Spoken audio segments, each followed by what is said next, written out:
terima kasih ya Bu atas waktunya sudah memberikan saya di sini waktu untuk melakukan wawancara dengan kepala sekolah untuk tugas demonstrasi kontekstual modul 3.1. Semangat Ibu.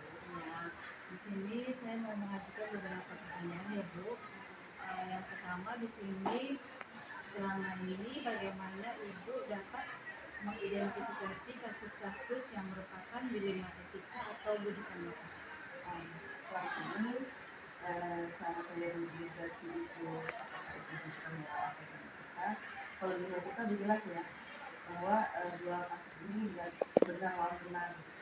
Sementara kalau ada satu kasus yang di sisi satu benar, di sisi lain juga benar, maka itu masuk ke dalam benar.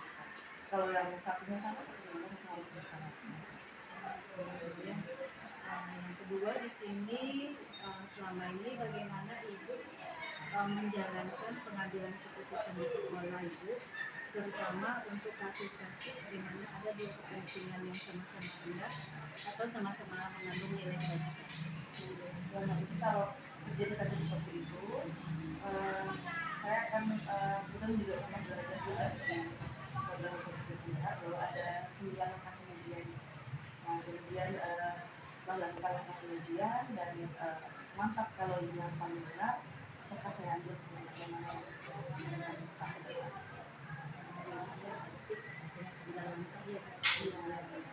Oke, selanjutnya di sini Bu, langkah-langkah atau prosedur seperti apa yang biasa Ibu lakukan selama ini?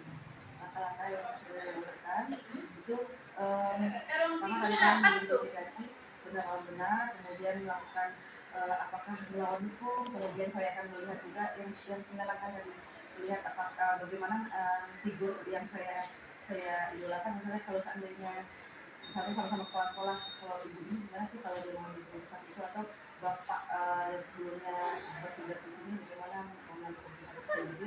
Kemudian ada pertimbangan lain, misalnya mana di antara yang benar itu yang paling saat itu yang prioritas. Kan ada tuh dia benar atau benar, ada kalanya benar itu ada dua benar, misalnya kesucian lawan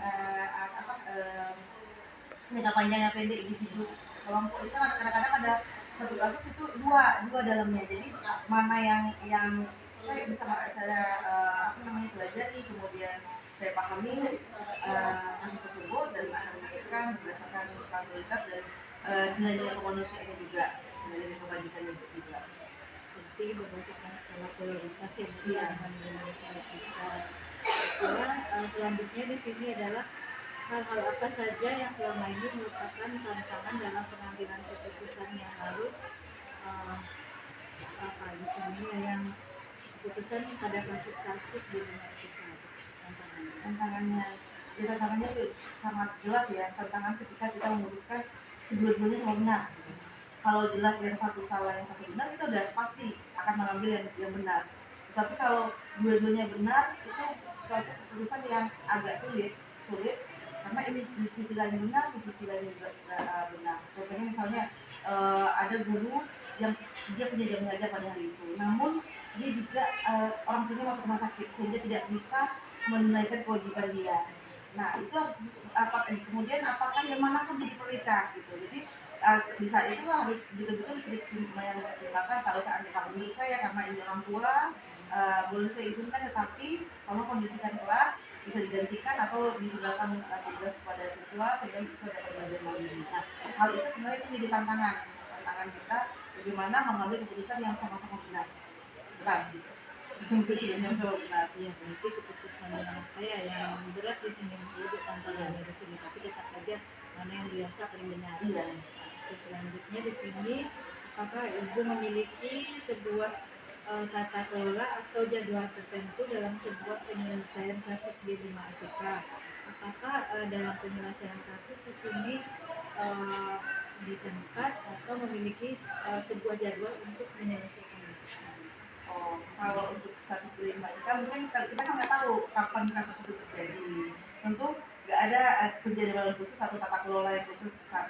Namun ketika saya menghadapi masalah itu atau kondisi ada dilema etika, tentu harus segera diputuskan tanpa harus menunggu saya pikirkan dulu mana yang jalan yang terbaik. Jika saya rasa saya tidak mampu untuk memutuskan sendiri, saya akan minta pertimbangan dari pihak lain. Contohnya guru-guru senior di situ yang lebih lama di situ bertugasnya, kemudian juga mungkin waktu-waktu kepala sekolah. Kemudian jika masih belum yakin, saya akan berkoordinasi dengan kepala sekolah lain yang lebih lama pengalamannya, atau ketiga yang lebih tinggi lagi. Jadi atau untuk tata kelola penjadwalan khusus itu tidak, karena ini menyangkut kalau pas datang kejadian itu, pas terjadi keputusan dilema etika tadi, itulah harus segera keputusan tanpa menunda-nunda.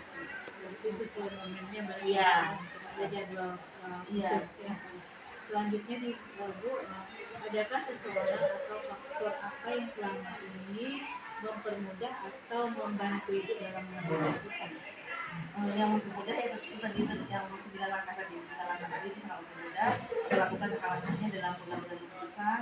Kemudian tentu kita melibatkan tadi, kalau ada misalnya tidak bisa saya putuskan sendiri, saya akan berkoordinasi dengan wakil-wakil kepala sekolah, dan juga dengan teman-teman sejawat yang sama-sama kepala sekolah yang punya pengalaman lebih, yang mungkin punya pengalaman di kasus yang sama, di gimana baiknya gitu.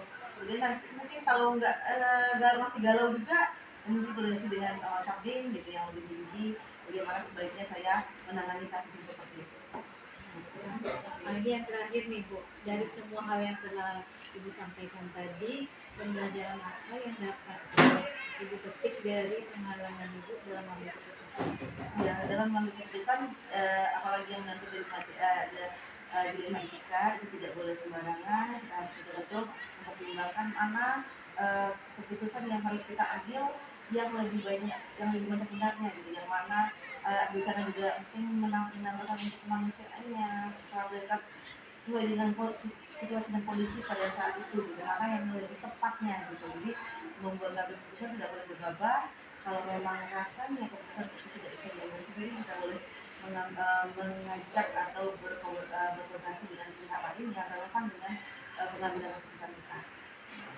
Oke, terima kasih banyak sekali Bu. Dari wawancara ini saya banyak mendapatkan pembelajaran bagaimana penyelesaian kasus dilema etika, menentukan dilema etika, dan pemecahan masalah dilema etika.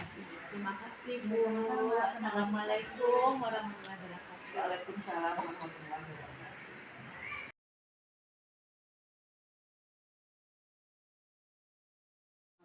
Waalaikumsalam warahmatullahi wabarakatuh.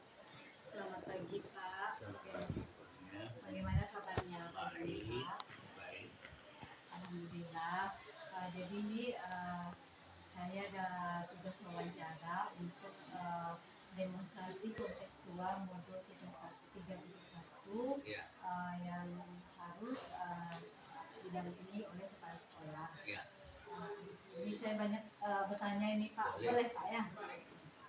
Nah, ini Pak, yang pertama di sini selama ini bagaimana Bapak dapat mengidentifikasi kasus-kasus yang merupakan dilema etika atau rujukan moral? Ya, baik. Pertama, Bapak ucapkan terima kasih di kesempatan ini Bapak bisa memberikan jawaban ya sesuai dengan fakta di lapangan. Dari awal Bapak menjadi kepala sekolah itu Bapak menerapkan tugas, fungsi dan pokok kepala sekolah itu, fungsi pokok kepala sekolah itu tupoksinya itu dengan manajemen rasa. Artinya kita itu memulai dari rasa, karena hidup ini kan kumpulan persoalan-persoalan. Nah, dalam hal ini, dalam perjalanan saya memimpin, saya selalu mencoba menerapkan, mengajak, merubah mindset kawan-kawan untuk menerapkan manajemen rasa. Lama di awak atau juga orang. Kemudian peduli dengan orang banyak, karena dengan rasa kepedulian itu menaikkan nilai kemanusiaan yang kita miliki. Karena tugas kita adalah memanusiakan manusia sebagai pendidik. Itu kira-kira gambarannya. Nah, jadi setiap persoalan yang muncul itu hal yang wajar, karena hidup ini adalah hidup kita dari masalah-masalah dan kita menyikapi dengan rasa. dan selalu fokus kepada solusi. Solusi ya Pak ya. Ya, Jadi manajemen saya Iya. bagaimana menyelesaikan masalah. Iya. Jadi di sini eh, bagaimana Bapak menjalankan pengambilan keputusan di sekolah ini, ya, terutama untuk kasus-kasus di mana ada dua kepentingan yang sama benar ya. atau sama-sama mengandung nilai kebajikan. Ya.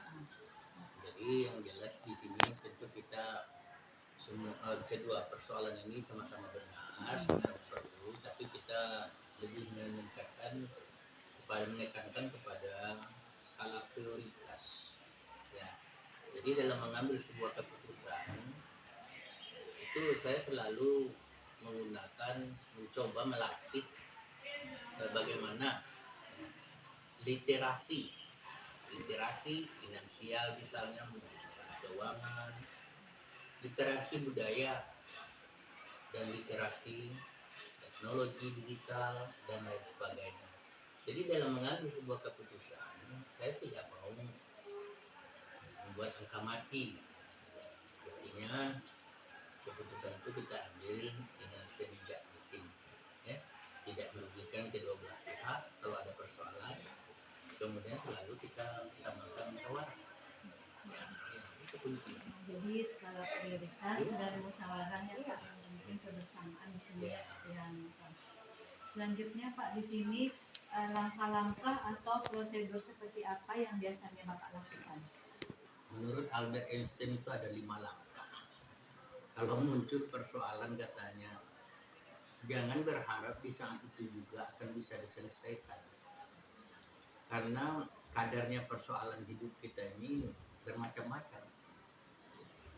Ada yang mungkin biasa-biasa saja, tapi timbul ada sedikit persoalan. Mungkin kadarnya ada yang menengah, mungkin ada yang lebih berat. Jadi kita yang pertama identifikasi dulu persoalannya apa.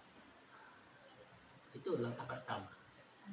Kemudian yang kedua, oh kita sudah menemukan persoalannya ini, titik persoalannya di sini, akar permasalahannya di sini. Nah kalau begini, nah kita mencoba mengambil solusi terbaik, ya terakhir. Jadi kalau 1 jam itu mencari persoalan akar permasalahan itu sampai kita bisa mengetahui, itu lebih kurang 55 menit. Mengambil keputusan itu butuh waktu cuma 5 menit. Nah, tapi rentetannya ini sudah tahu kita akar persoalannya, duduk titik permasalahannya itu. Itu kira-kira langkahnya. Iya Pak, ya langkah-langkahnya. Menurut Albert Einstein nanti bisa dicari di YouTube. Ya. Iya Pak. Selanjutnya di sini Pak, hal-hal apa saja yang selama ini Anda anggap efektif dalam pengambilan keputusan pada kasus-kasus di rumah kita? Ya, yang dianggap efektif ya. Itu tadi sebenarnya manajemen rasa itu adalah kunci. Kemudian rasa itu bisa efektif kalau kunci utamanya adalah komunikasi. Terkadang miskomunikasi ini yang menimbulkan persoalan itu berlarut-larut. Kemudian kita harus memakai prinsip open your mind. Ya, buat apa kita memikirkan hal-hal yang tetek bengek, yang kecil-kecil, yang tidak penting? Karena ibarat perjalanan hidup kita di dunia ini, hidup kita disingkat ini. Tidak lama kita akan berhenti di suatu pemberhentian. Nah, buat apa kita ngurusin yang hal-hal yang tidak penting? Ini selalu kita kemukakan sehingga ya hal-hal yang tidak penting itu yang akan menyedot energi kita. Tidak usah, gitu ya, apa kan? Jadi pusing, kemudian carilah yang terbaiknya. Itu tidak ada. Iya Pak ya. Jadi di sini apakah Bapak mempunyai tata kelola, misalnya ada jadwal-jadwal tertentu untuk penyelesaian masalah di sini Pak? Nah, kita sebenarnya di sekolah udah kebiasaan ya, kita tidak mempunyai jadwal atau waktu tertentu khusus untuk menangani persoalan